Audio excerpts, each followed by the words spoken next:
नमस्कार साथियों, मैं रितेश आप लोगों को अपने YouTube चैनल PCS सॉल्यूशन 360 पर स्वागत है। तो दोस्तों, आज हम लोग टेस्ट सीरीज संख्या 2 करने जा रहा हूँ। ये हाई कोर्ट असिस्टेंट के लिए प्रैक्टिस सेट करवाने जा रहा हूँ, लेकिन यही सारे क्वेश्चंस आपको जो सिविल कोर्ट के जो निकले हैं असिस्टेंट, उसमें भी काम आ जाएंगे। तो आप लोग दोनों ही जो स्टूडेंट्स हों तो आराम से इस सारे क्वेश्चंस को देखें, इस सारे एक्सप्लेनेशन को देखें और ख़ुद भी प्रयास करें बनाने का। तो अब हम लोग चालू करते हैं फर्स्ट क्वेश्चन के साथ।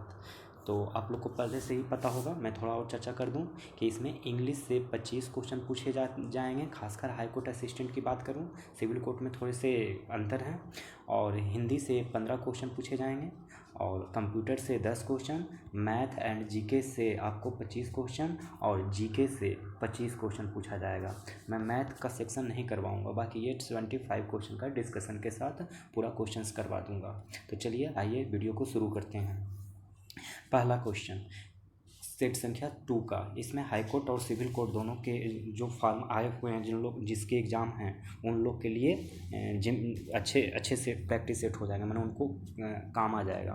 तो आइए पहला क्वेश्चन शुरू करते हैं। काकोरी केस के अभियुक्तों के बचाव हेतु किसकी अध्यक्षता में एक समिति का गठन हुआ था? तो इसका सही जवाब हो जाएगा गोविंद बल्लभ पंत। काकोरी केस के अभियुक्तों के बचाव हेतु किसकी अध्यक्षता में एक समिति का गठन हुआ था? तो ये हुआ था गोविंद बल्लभ पंत। और जानते हैं स्टूडेंट, ये काकोरी केस हुआ कब था और ये मतलब कांड था क्या? तो असल में 9 अगस्त 1925, ये डेट बहुत ही इंपॉर्टेंट है। 9 अगस्त 1925 ईस्वी को एक रेलगाड़ी से सरकारी खजाना जा रहा था। कहाँ से कहाँ तक? तो सहारनपुर से लखनऊ की ओर जा रहा था। कहाँ से? सहारनपुर से लेकर लखनऊ तक जा रहा था। इसी ट्रेन को कुछ क्रांतिकारों द्वारा इसी खजाना को काकोरी नामक स्थान पर लूट लिया गया। यह कांड को ही काकोरी कांड से नाम से जाना जाता है। और आपको एक बात और बता दूं, इस कांड को अब नरेंद्र मोदी की सरकार ने काकोरी एक्शन प्लान बता दिया है। काकोरी एक्शन के नाम से अब जाना जाता है। तो ये करंट अफेयर्स से भी रिलेटेड है, तो ये क्वेश्चन ज़्यादा इंपॉर्टेंट हो जाता है। आपको एक आत्मकथा याद रखना है, इन सर्च ऑफ फ्रीडम। ध्यान से सुनिएगा, मैं जो अभी बताने जा रहा हूँ, in search of freedom, search of freedom, in search of freedom एक आत्मकथा है। किनकी आत्मकथा है? योगेश चंद्र चटर्जी की। उस आत्मकथा में उल्लेख किया गया है कि पंडित मोतीलाल नेहरू ने पंडित गोविंद बल्लभ पंत के नेतृत्व में काकोरी कांड बचाव समिति का गठन किया था।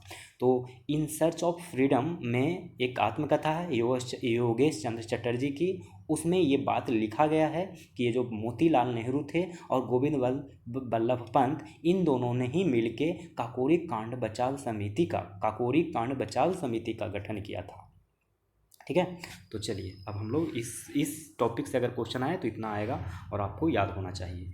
बिहार में 1857 के सिपाही विद्रोह का नेतृत्व किसने किया था? तो आप लोग बहुत अच्छे से जानते हैं, कुंवर सिंह ने ही 1857 के सिपाही विद्रोह का नेतृत्व किया था। अगर बात चली है 1857, वो भी बिहार से रिलेटेड, तो आप लोग को कुछ चीज़ें जानकारी होना चाहिए कि वीर कुंवर सिंह कहाँ के थे। तो बिहार के आरा में जगदीशपुर के जमींदार थे। बिहार के आरा जिला के जगदीशपुर गांव के जमींदार थे। और इनकी जो 25 जुलाई 1857 को दानापुर में विद्रोही सैनिकों की कमान संभाली थी। तो ये सारी बातें आपको याद रखना है।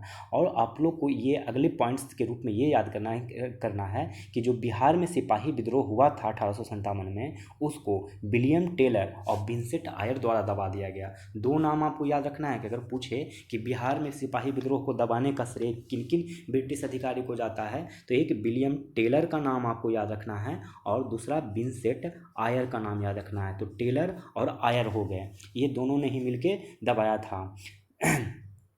और ये 1857 का अगर क्रांति का प्रतीक पूछे तो रोटी और कमल का फूल था और था। इतनी बात आपको याद हो गया। बिहार में अगर पूछे कि शुरुआत, तो 1857 का सैनिक विद्रोह जो बिहार में शुरू हुआ वो 12 जून 1857 को शुरू हुआ। ये सारे फैक्ट्स याद रखिए, कब? 12 जून 1857 को, ठीक है। और पटना में इसका नेतृत्व जानबे करते होंगे, पीर अली ने किए थे 3 जुलाई 1857 को। अब हम आगे क्वेश्चन बढ़ते हैं। लखनऊ के बुनकरों की अद्वितीय पारंपरिक कढ़ाई की कला निम्नलिखित में से क्या कहलाती है? तो वो कहलाती है चिकनकारी। चिकनकारी कहलाती है। लखनऊ में बुनकरों की अद्वितीय पारंपरिक कढ़ाई की कला निम्नलिखित में से क्या कहलाती है? तो चिकनकारी। रानी की बाव या क्वींस स्टेपवेल नदी के तट पर स्थित एक यूनेस्को विश्व धरोहर स्थल है, तो वो है सरस्वती की। सरस्वती की। रानी की वाव या क्वींस स्टेपवेल डैश नदी के तट पर स्थित एक यूनेस्को विश्व धरोहर स्थल है, तो सरस्वती की। रानी का वाव भारत के गुजरात राज्य के पाटन में स्थित प्रसिद्ध सीढ़ीदार कुआं है। बावड़ी का मतलब कुआंदार होता है जिसको बाव बनाया गया। तो रानी की बाव कहाँ है दोस्तों? भारत के गुजरात राज्य के पाटन में स्थित प्रसिद्ध सीढ़ीदार कुआं है, जिसका निर्माण सोलंकी वंश ने किया था, ठीक है। और जो 2018 में आरबीआई ने 100 रुपये का जो नोट निकाला गया था उसमें जो चित्रित किया गया यही रानी का वाव है। भारत में कितने जैव विविधता वाले हॉट स्पॉट मौजूद हैं? तो वो मौजूद हैं 4। भारत में कितने जैव विविधता वाले हॉटस्पॉट मौजूद हैं? तो 4 हैं। कौन कौन? याद रखिएगा। एक है पश्चिमी घाट। पश्चिमी घाट ये जो इंडिया का ये वाला पश्चिमी हिस्सा है ना, इसी को पश्चिमी घाट कहा जाता है। तो ये हो गया एक। दूसरा हो गया हिमालय। तीसरा हो गया भारत बर्मा क्षेत्र और सुंडालैंड क्षेत्र भारत के हॉटस्पॉट हैं। भारत के सुंडालैंड क्षेत्र, भारत बर्मा क्षेत्र और हिमालय, ये 4 के 4 हॉटस्पॉट हैं। 86वां सूनहर निम्नलिखित में से किन झीलों को जोड़ता है? सूनहर किन झीलों को जोड़ता है ये बताना है आपको। तो इसका सही जवाब हो जाएगा सुपीरियर को ह्यूरोन से। सुपीरियर झील और ह्यूरोन को मिलाने वाला नहर सूनहर है। ये सूनहर कहाँ स्थित है? अमेरिका में। कौन से सूनहर कहाँ है? अमेरिका में। एक और नहर आप याद रखिए, पनामा नहर। पनामा नहर जो है वो प्रशांत महासागर को अटलांटिक महासागर से जोड़ती है। प्रशांत ये देखिए नॉर्थ अमेरिका है और ये साउथ अमेरिका। इस साइड में अटलांटिक ओशियन होता है, इस साइड में प्रशांत ओशियन होता है, पैसिफिक ओशियन होता है। और इन दोनों के बीच में जो नहर बनाया गया है इसी नहर का नाम पनामा नहर है, ठीक है। सुएज नहर के बारे में पूछे तो बताइएगा कि सुएज नहर भूमध्य सागर और लाल सागर को जोड़ता है। सुएज नहर कौन से सागर को जोड़ता है? तो भूमध्य सागर, लाल सागर को जोड़ता है। अगर आपसे ये कोई सवाल पूछ देता है कि विश्व में ताजे पानी का सबसे बड़ा झील कौन है, तो आपको बताना है सुपीरियर झील। मैं कुछ और फैक्ट्स आपको याद करवाता हूँ, ज़रा फिर से देखिएगा। अगर मैं नहर का नाम लूँगा, आपको बताना है कि कौन से देश में है और कौन सा झील कौन से झील से जोड़ा जाता है। एक नाम लेता हूँ ईरी नहर। कौन सा नहर? ईरी नहर। दूसरा लेता हूँ नाम गोटा नहर। गोटा नहर। ये सब फैक्ट्स आपको याद रखने होंगे क्योंकि मैंने केवल एक नहर के बारे में पूछा हूँ, यहाँ तो 4-5 नहर का याद करवा देता हूँ। किल नहर। चौथा आपको याद रखना है केपी नहर। केपी नहर। 5वां आपको याद रखना है अल्बर्ट नहर। अल्बर्ट नहर।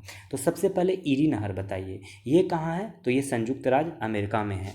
ईरी नहर कहाँ है दोस्तों? यूएसए में। जैसे कि सू नहर भी कहाँ था? यूएसए में। और कौन से झील को जोड़ता था? तो सुपीरियर को ह्यूरोन से। उसी प्रकार ईरी नहर भी संयुक्त राज्य अमेरिका में है और ये ईरी झील और मिशिगन को जोड़ता है। ईरी झील और मिशिगन को जोड़ने वाला नहर ईरी नहर। अब बताइए गोटा नहर। गोटा नहर दोस्तों स्वीडन में है। कहाँ है? स्वीडन में है। गोटा नहर स्वीडन में है और ये स्टॉकहोम और गुटेनबर्ग के बीच में है। स्टॉकहोम और गुटेनबर्ग के बीच में कौन सा है? तो तो गोटा नहर है। अगर बात किया जाए किल नहर का, तो किल नहर आपको पता होना चाहिए कि ये जर्मनी में है। किल नहर कहाँ है दोस्तों? जर्मनी में है, और ये उत्तर सागर को बाल्टिक सागर के बीच जोड़ता है। उत्तर सागर और बाल्टिक सागर के बीच में किल नहर जोड़ता है। और ये केपी नहर दोस्तों भारत में है। ये केपी नहर कहाँ है? भारत में। कहाँ कहाँ के बीच में है? तो आंध्र प्रदेश और तमिलनाडु के बीच में। आंध्र प्रदेश और तमिलनाडु के बीच में। ये अलबर्ट नहर कहाँ है दोस्तों? तो ये पश्चिमी यूरोप में है, और ये एंट बर्प लीग तथा बेनेलक्स को जोड़ता है। एंट बर्प और बेनेलक्स को जोड़ता है। चलिए, 86वां संशोधन द्वारा प्रस्तावित शिक्षा का अधिकार किस वर्ष लागू किया गया था? तो ये किया गया था 2010 में लागू किया गया था। 86वां संविधान संशोधन द्वारा प्रस्तावित शिक्षा का अधिकार किस वर्ष लागू किया गया था? तो 2010 में। भारतीय संविधान की निम्न में दी गई अनुसूचियों में से कौन सी अनुसूची राज्यों के नामों की सूची तथा राज्य क्षेत्रों का ब्यौरा देती है? तो वो देती है पहली अनुसूची। भारतीय संविधान की निम्न दी गई अनुसूचियों में कौन सी सूची राज्यों के नामों की सूची तथा राज्य क्षेत्रों के ब्यौरा देती है? तो पहली ही अनुसूची में देती है, पहली सूची में। भारतीय रिजर्व बैंक द्वारा बैंक दर कम करने के फलस्वरूप क्या होता है दोस्तों? तो बाजार में तरलता बढ़ जाती है। ठीक है। अगर आरबीआई का एक दो फैक्ट्स आपको याद करवा देता हूँ, आप वो याद रखेंगे। आरबीआई भारत के वित्तीय क्षेत्र का माने बैंकिंग क्षेत्र का सर्वोच्च संस्था है। आरबीआई की मौद्रिक नीति का प्रभाव बाजार को तरलता पर पड़ता है। आरबीआई एक्ट 1934 में आया था, और 1 अप्रैल 1935 को आरबीआई का गठन हुआ था। 1 अप्रैल 1935 को आरबीआई का गठन हुआ था, और 1 जनवरी 1949 को आरबीआई का राष्ट्रीयकरण किया गया था। आरबीआई भारत में बैंकों का बैंक है, भारत सरकार का भी बैंक है आरबीआई। तो इतने सारे फैक्ट्स आपको याद होना चाहिए आरबीआई से। यहाँ सवाल अगला कह रहा है 10 नंबर कि एफपीआई में प्रतिभूति और अन्य वित्तीय परिसंपत्तियाँ शामिल होती है जो विदेशी निवेशकों द्वारा निष्क्रिय रूप से रखी जाती है। ये एफपीआई का पूर्ण रूप क्या है? तो ये पूर्ण रूप होगा फॉरेन पोर्टफोलियो इन्वेस्टमेंट होता है। ठीक है। अच्छा, अब अगला सवाल हम लोग देखेंगे 11 नंबर कह रहा है कि सूची 1 को सूची 2 से मिलान करने कह रहा है। एक तरफ ऑर्गेनाइजेशन है, दूसरा तरफ उसका लोकेशन, मतलब उसका जैसे कि इसरो का कहाँ लोकेशन है, माने उसका हेडक्वार्टर कहाँ है? तो आपको पता होना चाहिए बेंगलुरु में है इसरो का। IUCAA इसका कहाँ है? तो इसका है दोस्तों पुणे में। कहाँ है? पुणे में। IUAC का कहाँ है मुख्यालय?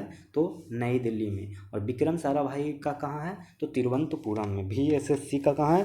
तिरुवनंतपुरम में। ठीक है।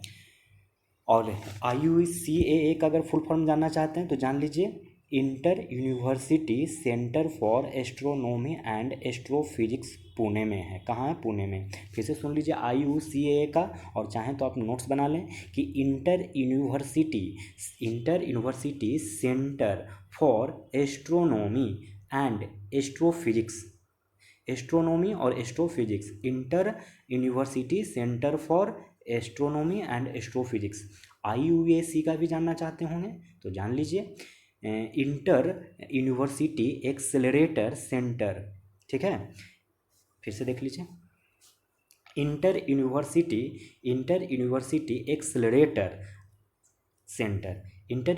एक्सेलरेटर सेंटर, ये कहाँ है? ये वाला है दोस्तों IUAC। तो IUAC कहाँ है? सी का आंसर नई दिल्ली में है। ठीक है। VSSC Vikram Sarabhai space centre, जो कहाँ है? आपको तिरुवनंतपुरम में। चलिए अगला क्वेश्चन, INS तर्कस के संबंध में निम्नलिखित कथनों पर विचार करें। INS तर्कस, ये जानते हैं एक पनडुब्बी है तर्कस, इसी के बारे में पता करना है। कह रहा है कि यह DRDO द्वारा स्वदेशी रूप से क्या बनाया गया था? क्या यह एक मल्टी रोल स्टेल्थ फ्रिगेट है क्या? ये दोनों क्या सही है? तो इसका दो ही सही है, पहला गलत है। देखिए, IRNS जो तरकस है भारतीय नौसेना द्वारा निर्मित तलवार क्लास का मल्टी रोल स्टील्थ फ्रिगेट है, मल्टी रोल स्टील्थ फ्रिगेट है। लेकिन भारतीय नौसेना का गाइडेड मिसाइल तरकस ब्राज़ील के रियो डी जेनेरियो शहर में अमृत महोत्सव पर भारत के तिरंगे को फहराया गया। ठीक है, तो पहला ये गलत हो जाएगा। सेकंड में देखते हैं कि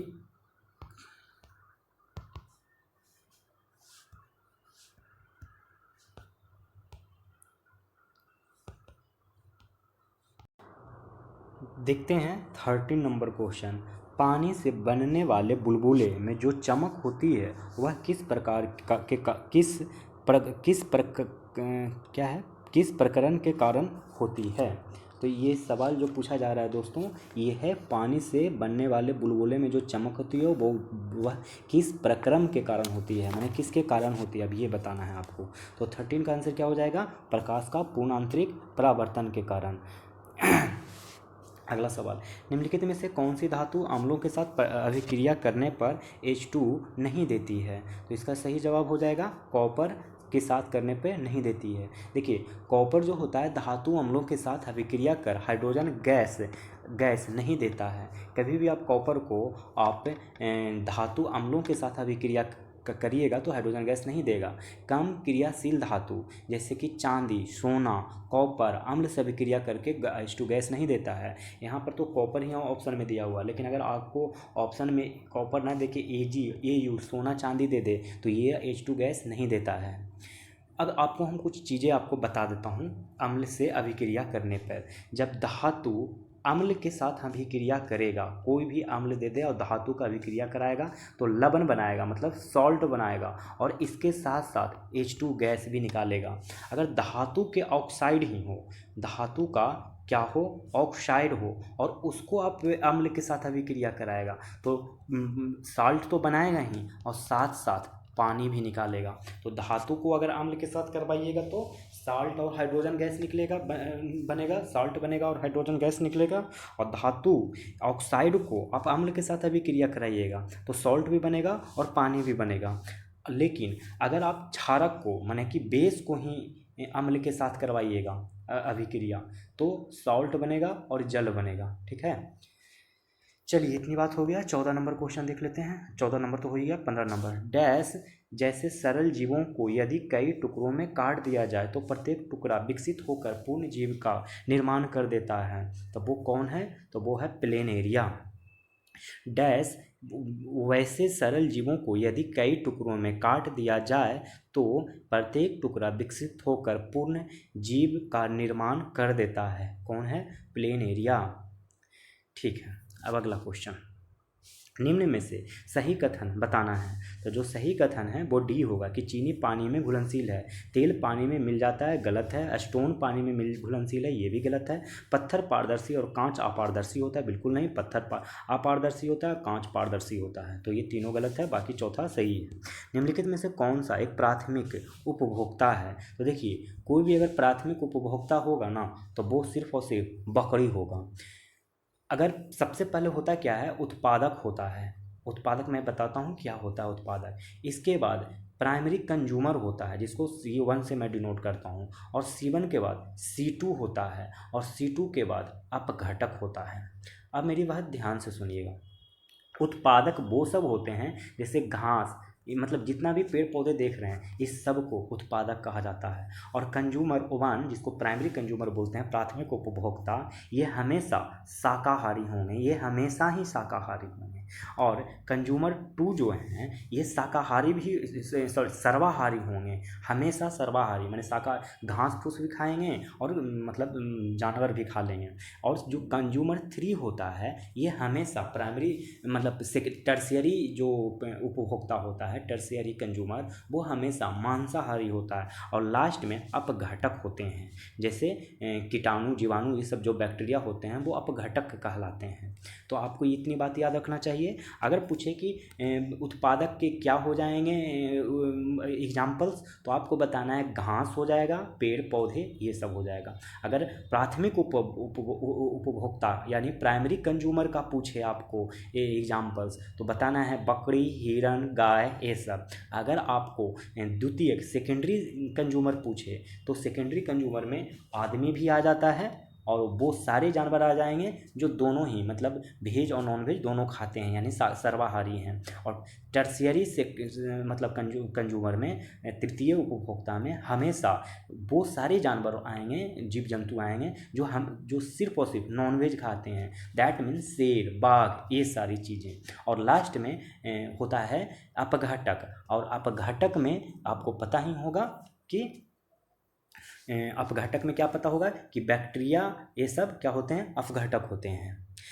ये जो बन जाता है खाद्य पिरामिड, सबसे निचले स्तर उत्पादक होता है। जैसे देखिए खाद्य पिरामिड अगर बनाइएगा, फूड पिरामिड, तो इस प्रकार से बनता है। सबसे निचले स्तर पर उत्पादक होता है, फिर प्राइमरी कंज्यूमर होता है, कंज्यूमर 1 होता है, कंज्यूमर 2 होता है, और लास्ट में अपघटक होता है। अपघटक लास्ट में होता है। और उत्पादक की संख्या सबसे अधिक होता है। देखिए उत्पादक की संख्या का एरिया ज़्यादा है, फिर प्राइमरी कंज्यूमर का एरिया कम है, फिर उससे कम सेकेंडरी कंज्यूमर का है, और सबसे कम क्या है, वो अपघटक का है। आपको एक सिद्धांत याद रखना है, लिंडमान का सिद्धांत। लिंडमान का सिद्धांत के अनुसार क्या होता है कि खाद्य पिरामिड के प्रत्येक चरण में 10% ऊर्जा का ही हस्तांतरण होता है। मतलब जो उत्पादक वर्ग में जितना चीज़ है उसका 10% ही ऊर्जा कंज्यूमर 1 में जाता है, और कंज्यूमर 2 में इसका 10% जाता है, इस कंज्यूमर 1 का। और टर्शियरी कंज्यूमर में इन सारे इसका 10% जाता है। इस तरीके से लिंडमान ने कहा था। खाद्य पिरामिड में जैसे जैसे हम ऊपर की तरफ जाएंगे वैसे जीवों की संख्या में कमी आती है। चलिए इतना बहुत हो गया। 18 नंबर देखते हैं। कोशिका भित्ति डैश कोशिका में अनुपस्थिति होती है, वो होती है जंतु में। कोशिका भित्ति किस में होती है, जंतु में कोशिका भित्ति नहीं पाई जाती है, बल्कि प्लांट्स में पाया जाता है। मानव शरीर में सबसे प्रचुर मात्रा में पाया जाने वाला तत्व कौन सा है, तो वो है ऑक्सीजन। ऑक्सीजन देखिए आप एक ट्रिक याद रखेंगे, मानव शरीर में अगर पूछा जाए कि कौन तत्वों का क्रम क्या है, कि सबसे ज़्यादा क्या होता है, तो उसके लिए मैं एक ट्रिक बताता हूँ। औकाहाना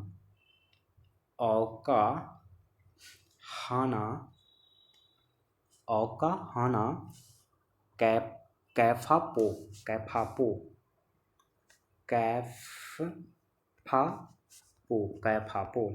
औकाहाना कैफापो oxygen, carbon, hydrogen, nitrogen, calcium, phosphorus, potassium. ठीक है, औकाहाना कैफापो, कै से कैल्शियम, फास्फोरस, पो से पोटेशियम, औ से ऑक्सीजन, का से कार्बन, हा से हाइड्रोजन, ना से नाइट्रोजन। ठीक है, चलिए आगे बढ़ते हैं। 20 नंबर, निम्नलिखित में से कौन सा पारिभाषिक शब्द उन प्रजातियों के लिए प्रयुक्त है जो स्थानीय आवास के प्राकृतिक आवास नहीं हैं लेकिन इस तंत्र में शामिल होते हैं, तो वो हैं विजातीय। विजातीय क्या होता है कि उन प्रजातियों के लिए प्रयुक्त होता है विजातीय शब्द, जिसको अंग्रेजी में एक्सोटिक बोला जाता है, जो स्थानीय आवास के प्राकृतिक निवासी नहीं हैं लेकिन इस तंत्र में शामिल होते हैं। 21 नंबर क्वेश्चन देखते हैं क्या कह रहा है। कह रहा है कि वॉकिंग विद द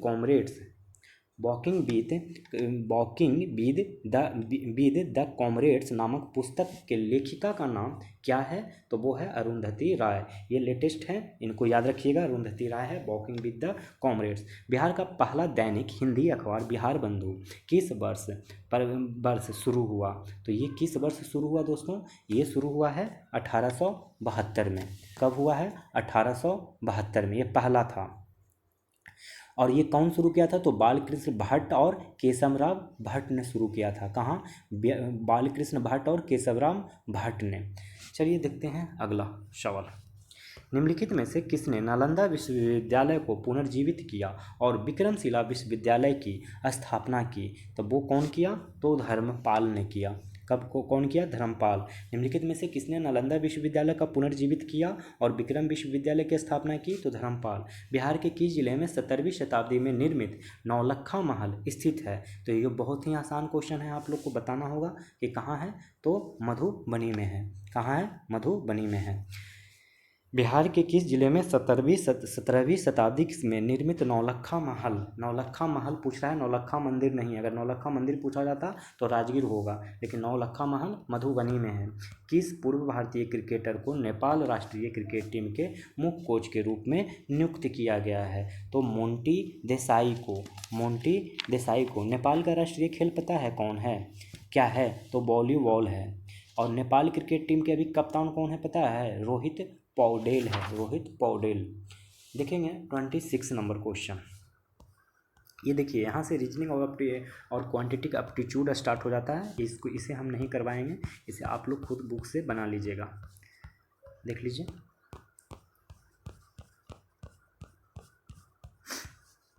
हम आप लोग को जनरल इंग्लिश के क्वेश्चन 51 से करवा देते हैं। तो चलिए शुरू हो जाइए।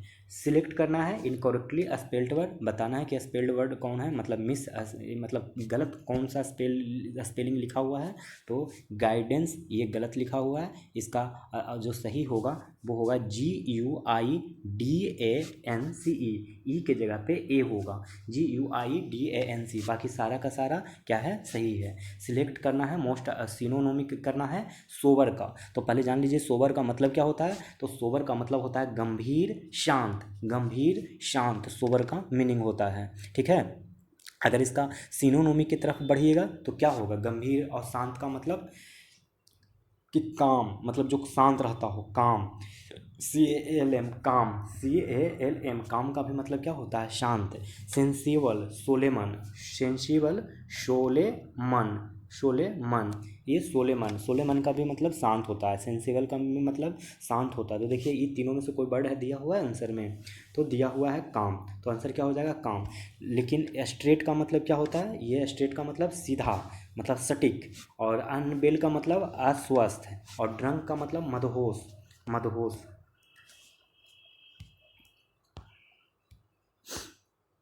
देखते हैं नेक्स्ट प्रश्न। सिलेक्ट करना है आप लोग को, बेस्ट ऑप्शन है express the given sentence in indirect speech. ये सेंटेंस का इनडायरेक्ट स्पीच कौन सा सबसे बेहतर होगा ये बताना है। सेंटेंस है they cried bravo well done, इसका सही जवाब क्या हो जाएगा? इसका हो जाएगा they shouted enjoy that they had done well. They cried bravo well done का इनडायरेक्ट स्पीच क्या हो जाएगा? They shouted enjoy that they had done well. Next सवाल, select the most appropriate synonymy of the given word. आमास का क्या हो जाएगा? तो देखिए, आमास का मतलब होता है एकत्र करना। मास का मतलब क्या होता है? एकत्र करना। तो इसका सिनोनिमी क्या क्या हो सकता है? इसका गेदर मतलब इकट्ठा करना भी इसका सिनोनिमी होगा, स्टोर करना भी इसका सिनोनिमी होगा, कलेक्ट करना, एक्यूमुलेट करना, ये सारा क्या हो जाएगा? इसका क्या हो जाएगा? मतलब सिनोनिमी हो जाएगा। तो देखिए, कुछ मिलता जुलता है। स्प्रेड का मतलब तो होता है फैलाना, और स्कैटर का मतलब होता है छितरा देना, माने छितरा देना, स्कैटर कर देना। गैदर का मतलब होता है इकट्ठा करना, तो ये इससे मिलता जुलता है। डिवाइड का मतलब तो हो गया बांटना, तो आपको सिनोनिमी नहीं ढूंढना था तो गैदर हो जाएगा सिनोनिमी। अब आपको एंटोनिमी पूछ रहा है, रिले का मतलब एंटोनिमी क्या होता है? रिले का मतलब होता है प्रसारण करना। नहीं कहते हैं, पहले विविध भारती सुनते थे तो बोला जाता था कि ये कितना 98.3 से प्रसारण किया जा रहा है, माने रिले किया जा रहा है, तो उसी को प्रसारण करना कहते हैं। तो प्रसारण करना को उल्टा क्या क्या हो सकता है? कि होल्ड करके रखना, प्रसारण ना करना। कीप करना मतलब रखे रहना, और रिटेन माने रोक कर रखना। रिटेन का मतलब होता है रोक कर रखना। तो इसमें बताइए क्या होगा? होल्ड नहीं दिखाई दे रहा कि वो रोक कर रखना है। बाकी आप स्प्रेड फैलाना, पास मतलब एक दूसरे को दे देना, सेंड मतलब भेज देना। तो आपको पता चल गया होगा कि इसका एंटोनिमी क्या होगा। अब आपको अप्रोप्रिएट ऑप्शन चुनना है, इस खाली डैश में कौन भरा जा सकता है। क्वेश्चन है कि people all over the world are concerned about the human right to live with. क्या होगा? क्या भरा जाएगा जरा बताइएगा? ये भरा जाएगा डिग्निटी, माने मान सम्मान के साथ रहना ही, मतलब पीपुल लोग क्या चाहता है? मान सम्मान के साथ रहना। तो people all over the world are concerned about the human right to live with dignity. Next सवाल देखते हैं कि सिलेक्ट करना है आप लोग को most appropriate option to substitute the bold segment in the given sentence if there is no need to substitute it, select no substitution required.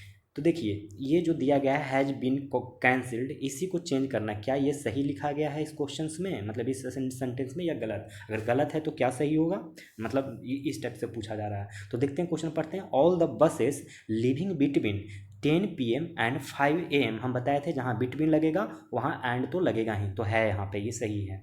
Has been cancelled, क्या ये सही है? तो ये सही नहीं है, क्योंकि ये बेयर कैंसिल्ड होगा। क्यों होगा? क्योंकि बसेस जो है, यहाँ पे जो बसेस का इस्तेमाल किया है वो ऑल द बसेस है, मतलब ये प्लूरल नाउन है, जिसके लिए प्लूरल हेल्पिंग वर्ब के रूप में आएगा। जैसे प्लूरल ये बस है तो इसका प्लूरल वर्बिंग हेल्प क्या हो सकता है? आर हो सकता है, बेयर हो सकता है, अगर ये पास्ट में हो तो देखिए हेल्पिंग वर्ब क्या है? हैज बीन, जो कि गलत है, होना चाहिए बेयर कैंसिल्ड, क्योंकि प्लूरल नाउन के साथ प्लूरल वर्ब लगेगा।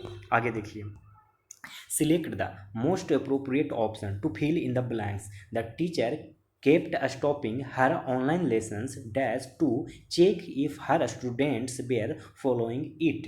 इसका सही जवाब क्या हो जाएगा दोस्तों? ओकेजनली, कि the teacher kept stopping her online lesson occasionally to check if her students were following it. देखिए ऑनलाइन लेसन को कभी कभार रोकने की बात की गई है, जिसके लिए ओकेजनली शब्द का प्रयोग करेंगे। कि मैंने ओकेजनली का मतलब होता है कि कभी कभार, मतलब हाँ हम उससे बात करते थे, ओकेजनली बात करते थे, मैंने कभी कभार बात कर रहे थे। तो जो ऑनलाइन लेसन है उसको आप कभी कभार ना रोकिएगा, पूरा परमानेंट थोड़ी ना रोकिएगा। Select the most appropriate meaning of the given idiom. तो देखिए ये इडियम है, इडियम का मतलब समझ सकते हैं कि मुहावरा, उसका मीनिंग क्या होगा?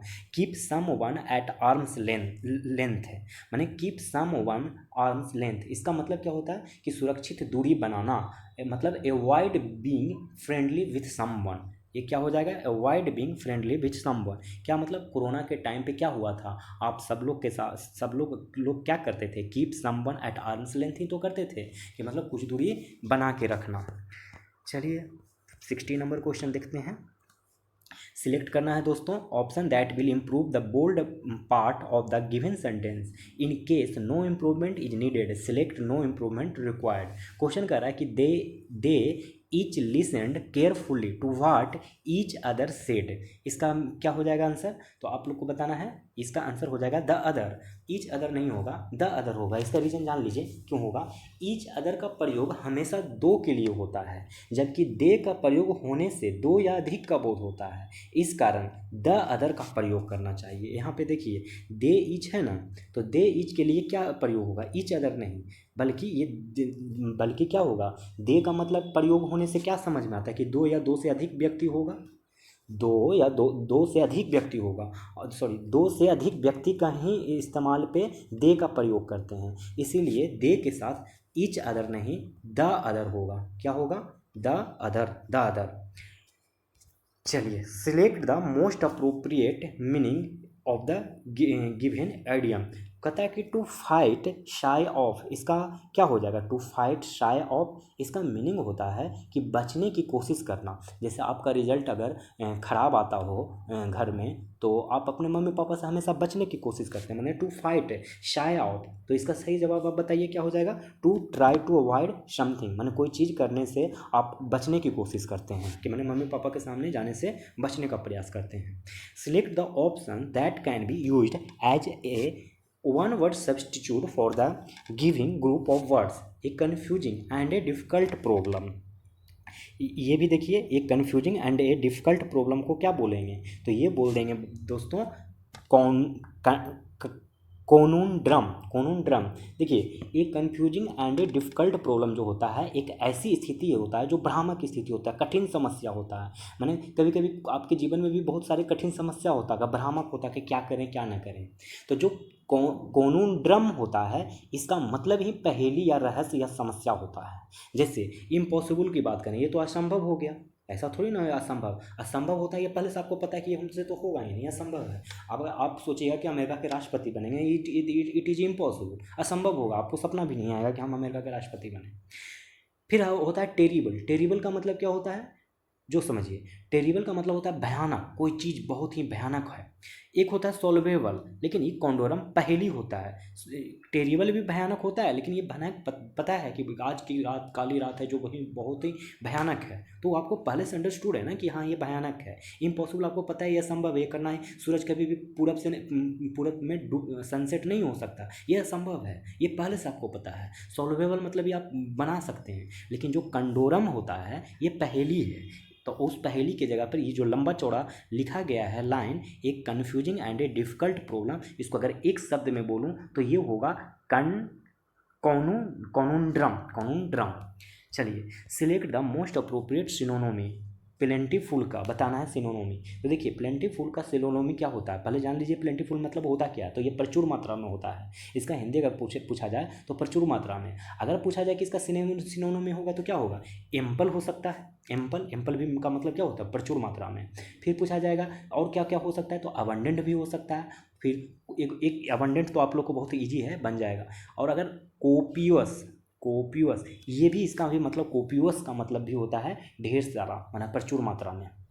अगला, अब आपको एंटोनोमी बताना है किसका, फेक का। फेक मतलब आपको पता होगा, जाली, नकली। तो इसका एंटोनोमी क्या क्या हो सकता है, माने उल्टा इसका क्या क्या हो सकता है, जो असली हो, सच्चा हो।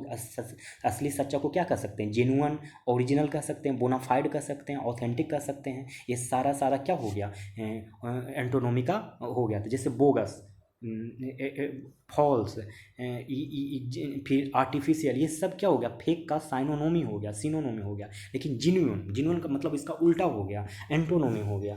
ठीक है, और एंटोनोमी और याद रख लीजिए क्या क्या हो सकता है, तो बोनाफाइड हो सकता है, ऑथेंटिक हो सकता है, ओरिजिनल हो सकता है। ठीक ना। चलिए, फिर आपको एंटोनोमी फिर से ढूंढना है, और इस बार मिजरेबल को ढूंढना है। मिजरेबल का को बताना है। तो मिजरेबल का मतलब होता है दयनीय, मतलब अब इसका उल्टा क्या होगा, जो दयनीय ना हो, माने वो खुश खुश हो। दयनीय का मतलब कि हम अभी सब छात्रों को देखिए स्थिति क्या है, बहुत ही ज़्यादा दयनीय है, मतलब मिजरेबल है। तो अब सोचिए अगर क्यों मिजरेबल है, क्योंकि जॉब्स नहीं है, रोजगार से नहीं है। खासकर कौन से रोजगार से नहीं है, तो सरकारी रोजगार से नहीं है। इसीलिए छात्रों की, जो बिहारी और यूपी के लोग के जो छात्र हैं, उनकी स्थिति क्या है, मिजरेबल है। लेकिन ज़रा सोचिए, अगर रोजगार दे दिया जाए तो सारे लोगों की स्थिति कैसी हो जाएगी, बहुत ही चीयरफुल टाइप का हो जाएगा, मतलब बहुत ही अच्छा सुहावना होगा। तो क्या हो जाएगा, चीयरफुल, मतलब हम लोग पूरा पार्टी सार्टी करेंगे। अभी कोई पार्टी उर्टी कोई भी छात्र नहीं करने जाता होगा, क्या आप लोग जाते हैं, कमेंट बॉक्स में ज़रा बताइएगा कैसी स्थिति है आप लोगों की। आप लोग को मिजरेबल स्थिति हुआ है या चीयरफुल स्थिति है। और इसके साथ एक दो एंटोनोमी और याद रख लीजिए। हैप्पी भी अगर होता ऑप्शन में तो वो भी बना देते, अगर ब्राइट होता तो वो भी बना देते। ब्राइट, ब्राइट नहीं, ब्राइट माने चमकीला। नेक्स्ट क्वेश्चन देखते हैं। अब आपको मोस्ट अप्रोप्रिएट मीनिंग ढूंढना है इडियम का। To go bananas. To go bananas का मतलब क्या होता है, अत्यधिक नाराज या क्रुद्ध हो जाना। मतलब जब आपका रिजल्ट खराब होता होगा आपके घर में, तो आपके पापा मम्मी कैसा हो जाएगा, अत्यधिक मतलब गुस्सा में हो जाते होंगे, क्रोध में।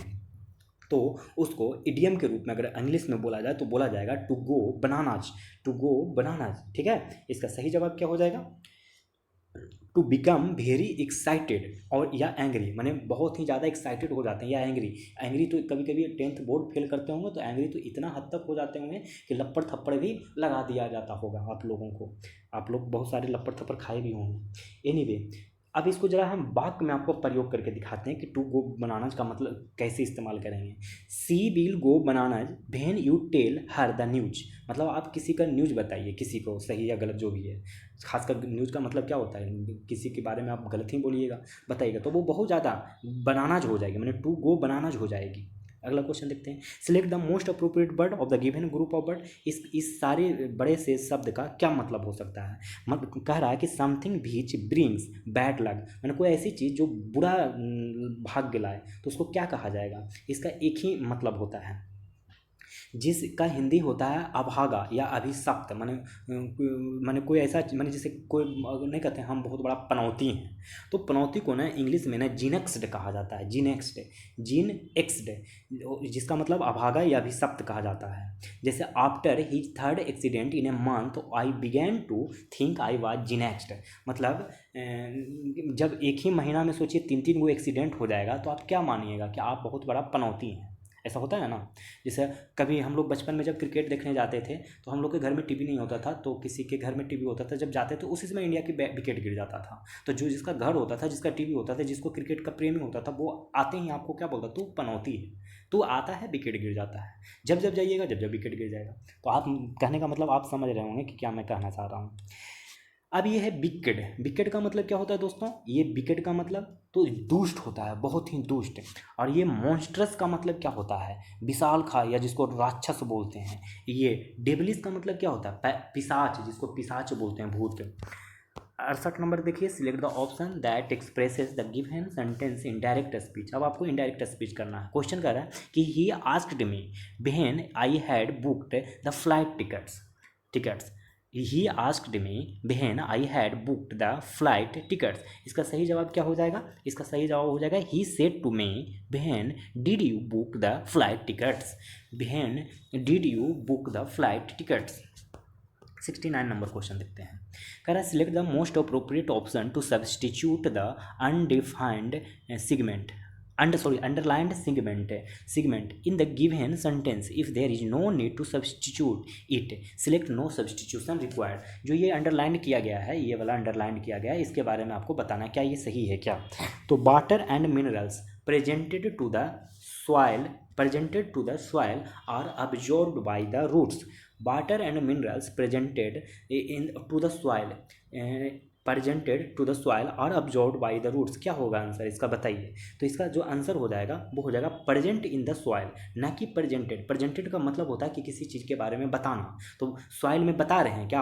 और प्रेजेंट जहाँ लगेगा तो सॉइल में प्रेजेंट होता है, सॉइल को प्रेजेंट नहीं होता है, यानी प्रेजेंट इन द सॉइल हो जाएगा। वाटर एंड मिनरल्स प्रेजेंट है सॉइल में और ये करता है अब्जॉर्ब।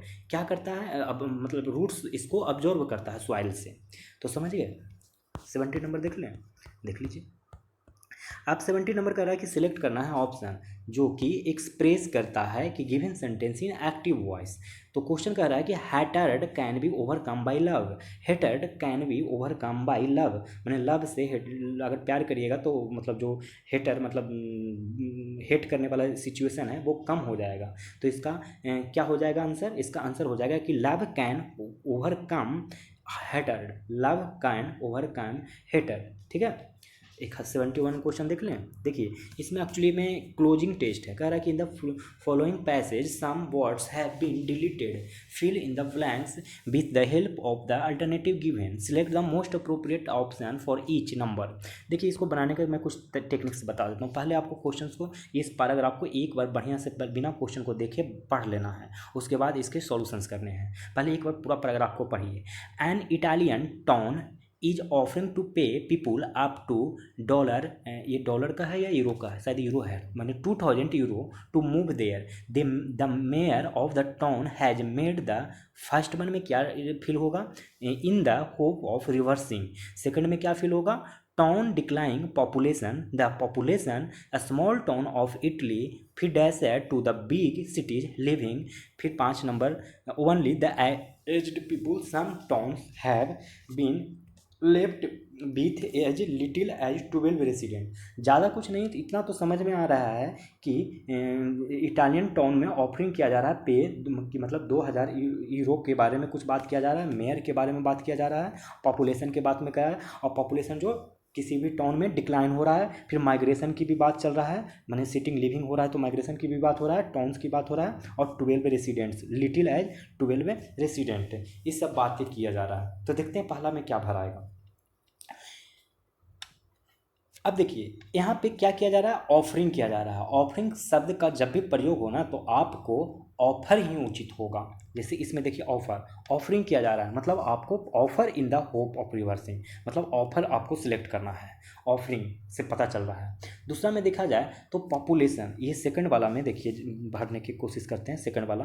तो ये क्या कह रहा है कि in the hope of reversing, ये पॉपुलेशन की बात किया जा रहा है। टाउन डिक्लाइंग पॉपुलेशन, मैंने पॉपुलेशन गिर रहा है, तो पॉपुलेशन क्या है, अनकाउंटेबल नाउन है, तो इसीलिए इसका प्रयोग द होना चाहिए। क्या होना चाहिए, द टाउन डिक्लाइंग पॉपुलेशन, क्योंकि पॉपुलेशन क्या है, अनकाउंटेबल नाउन, और अनकाउंटेबल नाउन से पहले हम लोग द का प्रयोग करना होता है। ठीक है। अब अगला देखते हैं 3 नंबर में कि द पॉपुलेशन थर्ड में क्या भराएगा, तो थर्ड में क्या भराएगा, तो स्मॉल टाउन के लिए ना हमेशा एट का प्रयोग किया जाता है, एट का। तो the population at a small towns, क्योंकि देखिए स्मॉल टाउन्स है इसके लिए एट का प्रयोग करिएगा। कहाँ का स्मॉल टाउन है, तो इटली का। नंबर 4 में क्या भराएगा, जब जनसंख्या का छोटा अथवा बड़ा भाग एक स्थान से दूसरे स्थान पर पलायन करेगा तो उसमें माइग्रेट शब्द का प्रयोग करें। तो देखिए यहाँ पे बात कर रहा है कि लिविंग, लिविंग करिएगा तब तो कहीं दूसरे में जाइएगा। तो जब ये लिविंग किया जाएगा तो माइग्रेशन की बात किया जाएगा, तो नेक्स्ट में जो माइग्रेशन होगा वही हमारा आंसर हो जाएगा। और लास्ट की बात करें तो लिविंग बिहाइंड सही फ्रेज होगा जिसका अर्थ होता है पीछे छोड़ते हुए। जैसे देखिए यहाँ पे कह रहा है कि टू बीग द सिटिंग लिविंग, तो 5 नंबर में क्या होगा, 5 नंबर में होगा लिविंग बिहाइंड, माने पीछे छोड़ते हुए। ठीक है, तो यानी हो जाएगा बिहाइंड, बियॉन्ड नहीं होगा, बिफोर नहीं होगा, बिलो नहीं होगा। तो आप लोग को ये क्लोजिंग टेस्ट को समझ में आया होगा। अब हिंदी का क्वेश्चन देख लेते हैं, 15 क्वेश्चन होंगे। चलिए, निम्न में से कौन भाववाचक संज्ञा नहीं है, निम्न में से कौन भाववाचक संज्ञा नहीं है दोस्तों, तो अफ्रीकी, अफ्रीकी भाववाचक संज्ञा नहीं है, जबकि दौड़, बचपन और मिठास ये भाववाचक संज्ञा है। भाववाचक संज्ञा होता क्या है, तो जिन संज्ञा शब्दों से किसी वस्तु के गुण, दशा या व्यापार का बोध होता है उन्हें भाववाचक संज्ञा कहते हैं। जैसे सुंदरता, बुढ़ापा, मित्रता, ये सारे क्या हो गए, भाववाचक संज्ञा। दिए गए शब्द को पर्यायवाची शब्द का चयन करें। जैसे व्यवधान, व्यवधान का क्या होगा पर्यायवाची शब्द, तो बाधा, बाधा, विघ्न, बाधा, विघ्न, रुकावट, अड़ंगा आदि ये सब पर्यायवाची शब्द है, माने सिनोनिम है। दिए गए वाक्यांश के लिए एक शब्द दीजिए जिसका कोई आधार ना हो, वो क्या होगा, जिसका कोई आधार ना हो, निराधार है। नहीं कहते हैं कि आप निराधार बात कर रहे हैं, आपके बात का कोई मतलब नहीं है, यानी निराधार। अलंकार शब्द में कौन सा उपसर्ग है, तो वो उपसर्ग है दोस्तों अलम, अलम शब्द अलंकार का उपसर्ग है। इसका अगर संधि विच्छेद करिएगा तो हो जाएगा अलम प्लस कार, अलंकार। दिए गए वाक्यांश के लिए एक शब्द दीजिए, हाथ से लिखा हुआ उसको क्या कहते हैं, हाथ से जो लिखा हुआ बहुत ही आसान है, हस्तलिखित। ठीक है, नेक्स्ट क्वेश्चन 81, अत्याचार का सही संधि विच्छेद क्या है, अत्याचार का सही संधि विच्छेद हो जाएगा अति प्लस आचार, अति प्लस आचार। बुढ़ापा पुल्लिंग शब्द क्या है, तो बुढ़ापा है पुल्लिंग शब्द, बाकी वस्तु, जाति, शक्ति, वास्तु, जाति, शक्ति ये सब क्या है, स्त्रीलिंग है, पुल्लिंग क्या है, बुढ़ापा। सही बर्तनी वाले शब्द का चयन करें, इसमें सही बर्तनी कौन सा है, तो इसमें सही बर्तनी है प्रियदर्शी, ऐसे लिखा जाता है। द्विज का अनेकार्थी क्या है, द्विज, द्विज का अनेकार्थी क्या है, तो वो हो जाएगा दांत, द्विज का मतलब दांत होता है। द्विज का अनेकार्थिक शब्द क्या होता है, दांत होता है।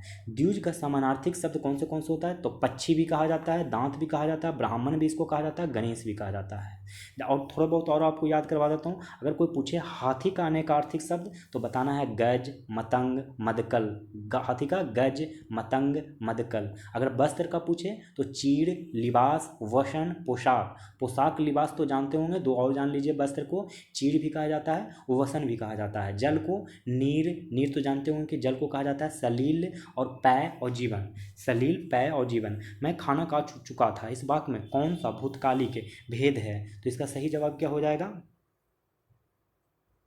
इसका सही जवाब हो जाएगा पूर्णभूत। कौन सा हो जाएगा, पूर्णभूत।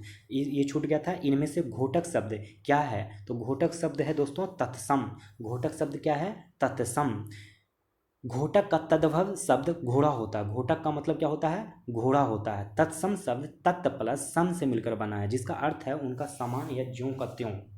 अब देखते हैं अगला, ये एक मुहावरा है जिसका अर्थ पूछ रहा है, काले तिल चबाना। काले तिल चबाना का मतलब क्या होता है, पराधीन होना, माने किसी के पराधीन होना, पराधीन होना। अगर कोई पूछे कि छाती जुड़ाना मतलब इच्छा पूरी होना, माने छाती जुड़ाना माने इच्छा पूरी होना। जूतों से खबर लेना मतलब मारना पीटना। अगर कोई पूछे भौं चढ़ाना मतलब क्रोध होना, माने देखते होंगे फिल्मों में दिखाया जाता होगा, जब एक्शन सीन आता होगा तो हीरो अपना अपना भौं चढ़ा लेता है, तो पता चलता है कि वो अब एक्शन के मूड में आ गया। पथभ्रष्ट में कौन सा समान होता है, समास होता है, पथभ्रष्ट में कौन सा समास होता है, तो तत्पुरुष समास होता है। यह अपादान तत्पुरुष का उदाहरण है। अपादान तत्पुरुष में पूर्व पद की विभक्ति अर्थात अलगाव का बोध होता है। पथभ्रष्ट का मतलब होता है पथ से भ्रष्ट, अब से का मतलब होता है अपादान यानी तत्पुरुष। एक हाथ से ताली नहीं बजती, मुहावरे का क्या अर्थ है, आप लोग को पता होगा कि इस मुहावरे का अर्थ होता है कि झगड़े में दोनों पक्ष दोषी होते हैं। कुछ और बताता हूँ, पानी उतरना का मतलब होता है शर्म न रहना, पानी उतरना का मतलब शर्म न रहना। देखते होंगे जब गर्लफ्रेंड बॉयफ्रेंड अपना मतलब लव को हद से पार करते हैं तो वो उनका पानी उतर जाता है। लोग कहते हैं कि अभी इसका पानी उतर गया है, मतलब शर्म इसके पास रहा ही नहीं है। नाक कटना मतलब प्रतिष्ठा जाना। नाक कटना का मतलब तो जानते होंगे, 9 2 11 होना मतलब भाग जाना। पानी पीटना मतलब व्यर्थ का काम करना, मैंने पानी अब जाके पानी को पीटिए तो क्या हुआ, कोई काम होगा उससे? कोई काम नहीं होगा। हिंदी भाषा में स्वर कितने स्वर होते हैं? तो ये होते हैं 11 स्वर होते हैं। कौन से ये स्वर होते हैं, ज़रा कमेंट बॉक्स में भेजिएगा लिख के, ऐसे हम बता देते हैं। आ होता है, आ होता है, ई होता है, ई होता है, मैंने एक ये वाला ई होता है और एक ये वाला ई होता है। तो आ ई ऊ मैंने एक ये ऊ और एक ये ऊ, है ना, एक ये ऊ। एक होता है री, एक होता है ए ओ औ, ये सारा 11 गो स्वर है। अब देखते हैं कंप्यूटर का सवाल है, 10 क्वेश्चन और है। 1024 मेगाबाइट्स डैश के बराबर होता है, कितने के बराबर होता है? ये बहुत ही इजी का सवाल है। ये होता है 1 गीगाबाइट के। 1 गीगाबाइट का मतलब होता है क्या? 1024 मेगाबाइट्स। मैं कुछ चीज़ें याद करवा देता हूँ ताकि आप लोग को ये आसानी से याद हो जाए। 1024 बाइट का मतलब होता है 1 KB। 1024 बाइट का मतलब होता है 1 KB। और फिर 1024 KB का मतलब होता है 1 MB। और 1024 MB का मतलब होता है 1 GB। और 1024 GB का मतलब होता है 1 TB। और 1024 TB का मतलब होता है 1 PB। तो आप लोग इस चीज़ को याद रखिएगा। नेक्स्ट सवाल, कट, कॉपी तथा पेस्ट क्रमशः शॉर्टकट की क्या है? तो बहुत ही आसान है।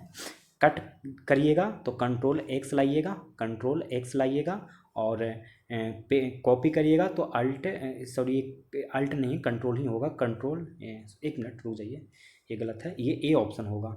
कट का होगा कंट्रोल X, कॉपी का होगा कंट्रोल C और पेस्ट का होगा कंट्रोल V। तो ये हो गया आंसर। वेबसाइट या ब्राउज़र के मुख्य पृष्ठ को क्या कहा जाता है? तो ये कहा जाता है होम पेज। क्या कहा जाता है? Home page. नेक्स्ट क्वेश्चन कह रहा है द्वितीय पीढ़ी के कंप्यूटर पर आधारित थे। कौन सा कंप्यूटर पर आधारित थे? तो वो थे ट्रांजिस्टर। देखिए इसमें टोटल अब तक ना 5 पीढ़ी आ चुका है। कितने पीढ़ी आ चुका है कंप्यूटर में? 5 पीढ़ी आ चुका है, चौथा पाँचवा। पहला पीढ़ी में जो था वो निर्वात ट्यूब था। निर्वात ट्यूब याद करना, जैसे इसी में कुछ क्वेश्चन पूछ, जैसे द्वितीय पीढ़ी के कंप्यूटर पूछा तो पूछ दे कि प्रथम पीढ़ी के कंप्यूटर, तो आंसर में ऑप्शन में होगा निर्वात ट्यूब। इसी प्रकार से द्वितीय पीढ़ी में क्या पूछा जाएगा तो क्या बताइएगा? ट्रांजिस्टर। तीसरी पीढ़ी में पूछा जाएगा तो इंटीग्रेटेड चिप बताना है, SSI बताना है, MSI बताना है। 3 चीज़ याद रखिएगा तीसरी पीढ़ी में, IC इंटीग्रेटेड चिप, SSI और MSI।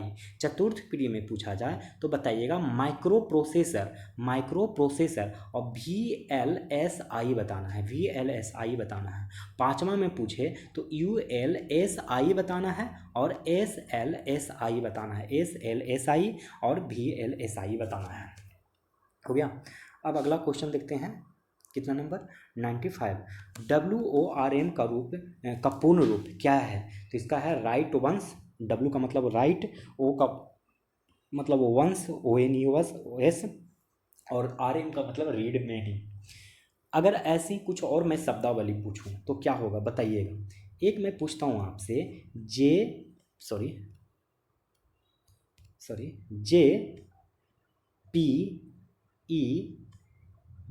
JPEG का फुल फॉर्म बताइएगा। फिर बताना है आपको GIF का फुल फॉर्म। फिर बताना है आपको WAN का फुल फॉर्म, फिर बताना है WAP का फुल फॉर्म। फिर बताना है OMR का फुल फॉर्म। फिर आपको बताना है SMTP का फुल फॉर्म।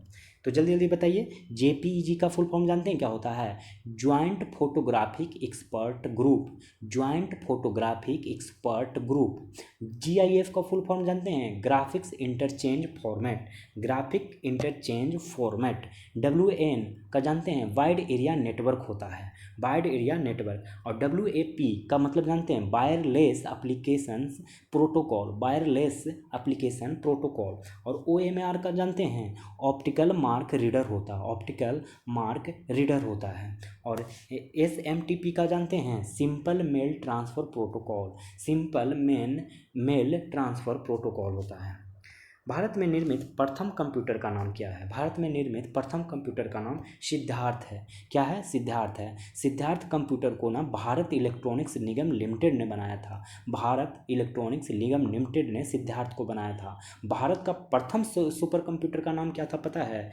परम 8000 था। परम 8000 भारत का पहला सुपर कंप्यूटर था।